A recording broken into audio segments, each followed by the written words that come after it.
Today we're checking out yet another replacement N64 stick option, this time from Old Skool. This is the Old Skool Sharpshooter. It's a traditional style looking N64 replacement stick. I believe it's using the same type of bowl and gears as the original. And yeah, we're going to pop this into old Reliable here and see how it handles. I'm not honestly very optimistic about this one. Just right out of the box, it feels very grindy and just not the greatest, so I'm honestly going to be very curious how this handles on N64 because this is a very common replacement option that is available across Amazon, eBay, a bunch of other web stores. So we're going to check it out, see how it does. So for those of you that don't know how to replace an N64 control stick, it's actually really simple. Just need a small Phillips screwdriver so you can get all the screws out of the N64 control here, 2 inside the memory card port, rumble pack port, and you just pop the shell off the back. Now we got 3 more screws on the old joystick housing module, and then just gently slide the Z button out of place as well. And then simply unplug the old module right there and watch your shoulder buttons fly off. That works too. But now we'll just simply fit the new module in. Watch our shoulder button fly off again. And then just get that plugged in.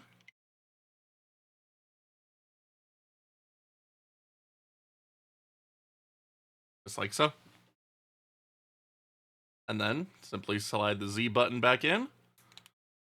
And then just get everything reattached and screwed back down, and we're ready to test.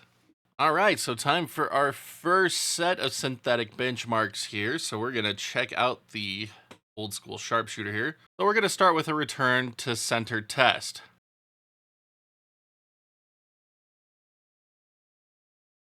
So doesn't quite hit 0-0 after letting the stick go.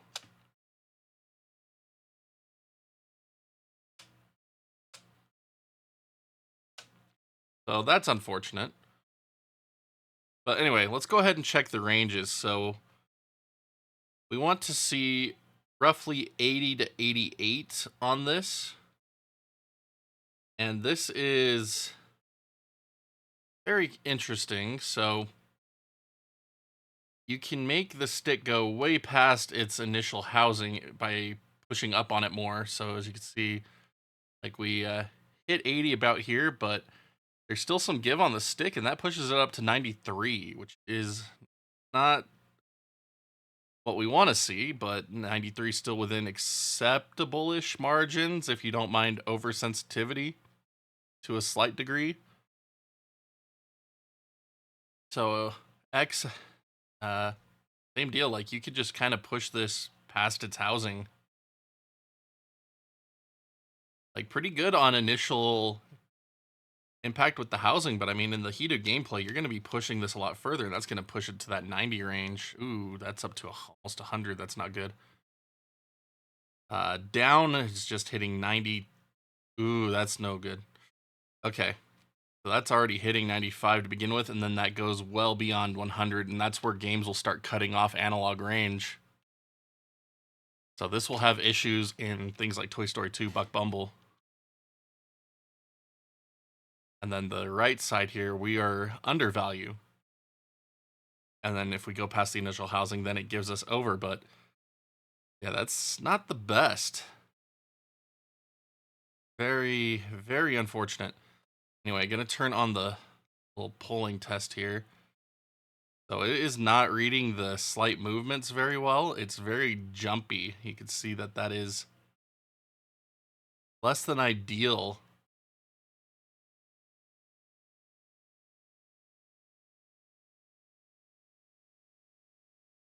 And this will also let us see like kind of the shape that the stick has here. And that is interesting. So when you're going clockwise, it is really messed up on that upper right corner. But if you go counterclockwise, fine. So it does at least attempt to mimic an N64 gate. It's not the best.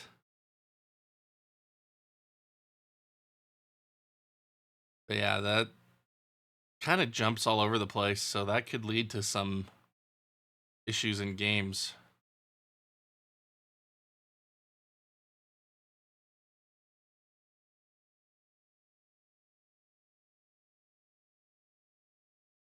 Yeah, it just like cuts out.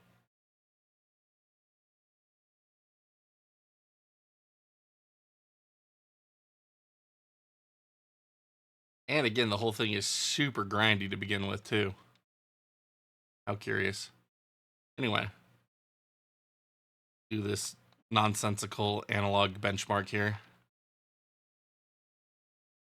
Oh yeah, kind of gives you an overall idea of what the shape's going to look like, and it's definitely out there. Not ideal. All right, but let's see how this actually handles in a game. So here we are with GoldenEye 007 to start us off with. And so it's performing better in game just initially here. We got a lot better slight movements. It's still just the right side is definitely having issues on this stick in particular, but left side up and down, not feeling too bad. But this right side feels a lot more sluggish. As we saw in the synthetic benchmark, the value is lower, but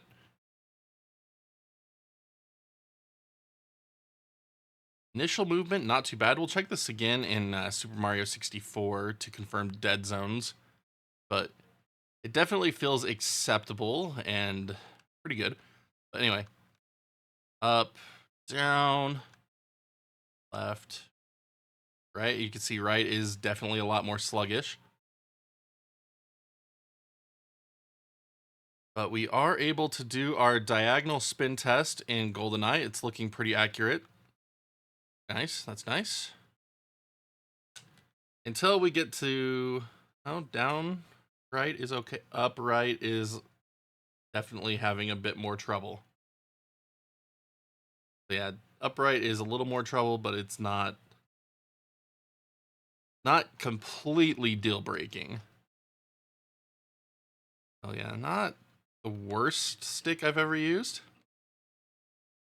but it just doesn't feel great to use, unfortunately. It's really grindy.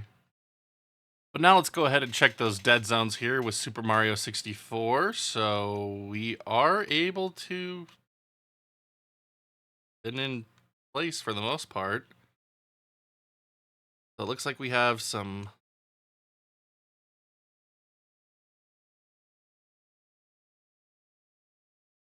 slight difficulty with this test.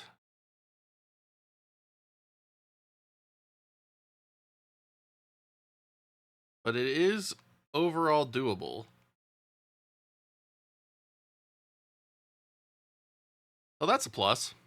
All right, and then just to confirm, we can do smash attacks with this stick. That is something that some sticks can't do correctly.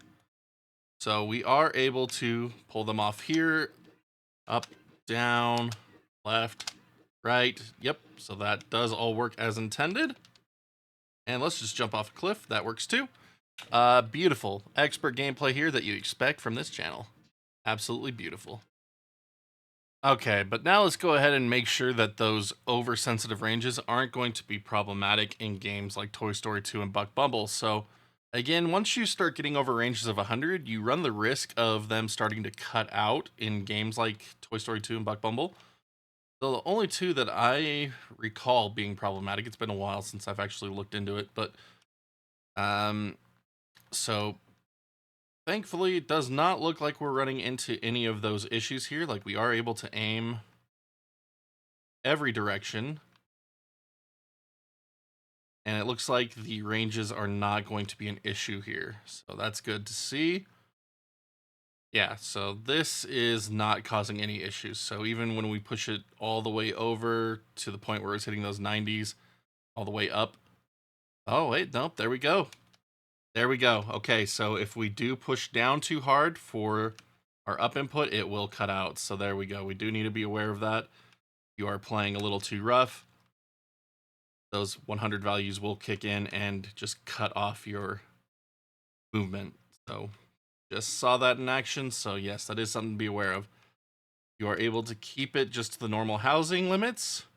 Shouldn't be an issue, but again, this controller, if you're just being a little too rough on the stick, it just is going to hit those 100 values and cut out. So, not great. So, initial impressions on this old school sharpshooter stick are not the greatest. Like, it's a passable option if that's all that you have available to you. It's definitely nowhere near as good as some of the other options we've covered. Like the Intech stick, that is a really decent, cheap option. Or if you prefer the GameCube style sticks, like the Hyperkin and 8BitDo style sticks, even though the quality control on those isn't always the greatest, they do provide proper ranges most of the time, so they become pretty passable experiences. But me, I'm just a sucker for that original N64 stick feel, so I do prefer this style of stick over the GameCube style sticks, but I mean, if you like GameCube, those options are viable, but again, not the best. So, I mean, if you had a choice in the matter, definitely look up the Intech sticks. These are just really nice drop-in replacement options that use a Hall effect stick with the original N64 feel, so it's pretty nice. But there's obviously a lot more hardcore options out there. We've covered Rocker Gaming's Steel Bowl replacement, and that can help you repair just an original N64 stick, and that option is also fantastic, although a lot more costly than drop-in replacements. But yeah, I was going to do some more things with this stick, but honestly, just these initial first impressions have left me wanting to get this thing out of my controller as fast as possible. Don't recommend it.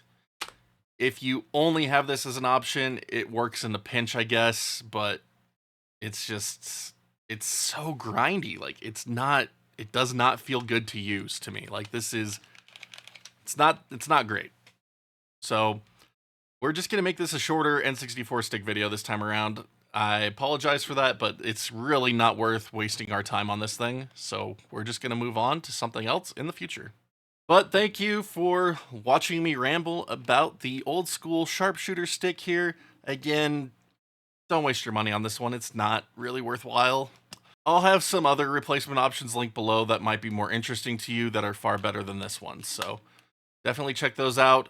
Thank you again for watching. Hope you have found this somewhat interesting. But usual favors at the end, thumbs up, thumbs down, depending how much you like this one, as well as that sub button notification bell so you can see when new videos go live on the channel.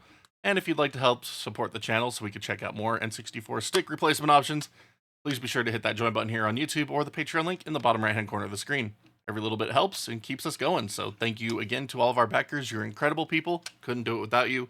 But until next time, my wonderful internet peeps, you all stay awesome, keep on gaming, and we'll see you all back next video.